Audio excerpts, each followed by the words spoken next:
Why do you think it has taken so long for America to have a female candidate?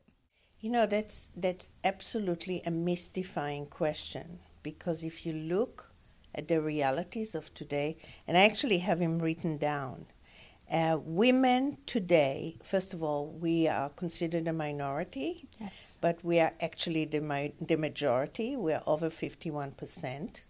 And the reality is that women actually control 72.8% of all spending power. And women actually control $19 trillion, which is 3/4 of the nation's financial wealth.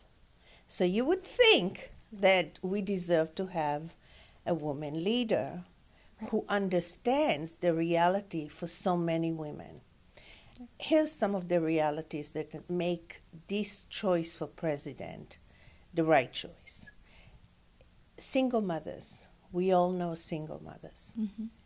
When a middle-class woman goes through a divorce, the reality is that the family justice system betrays her, because the justice system, family law, still looks at the earning spouse as the dominant factor of the judge's consideration.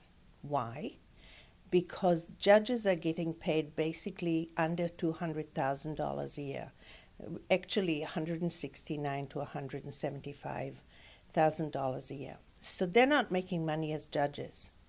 But when they retire, they make money as a renter judge. And the earning spouse has the ability to hire the more expensive lawyer, who's likely to hire them as renter judges. So therefore, when they look at the two parties, and one has a powerhouse attorney and the other one doesn't, they're thinking of their own future. And often that sacrifices the ability of receiving justice on behalf of middle-class women or poor women. So here's what happens.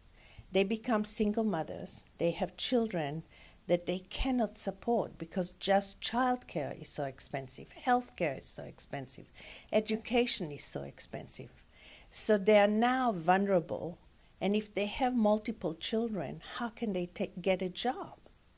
So we're looking at a huge part of our population that has no consideration in terms of the prognosis of this country. And I believe that Hillary, being a woman first, a mother, and president, is going to take to account the reality that so many women in our country are vulnerable.